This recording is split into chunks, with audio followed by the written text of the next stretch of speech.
Go. How was the game? Como estamos em game?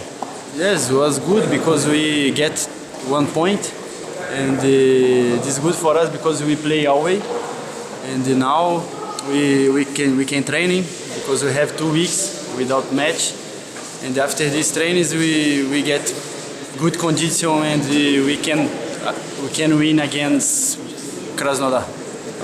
Rubin is serious opponent in this Yes, derby. yes. It's big team, I think. I think it's big team and we can get this point is like victory for us.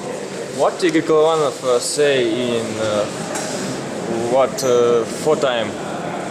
Igor Kolovanov, what you say? Oh, about what? Of your team or safe team?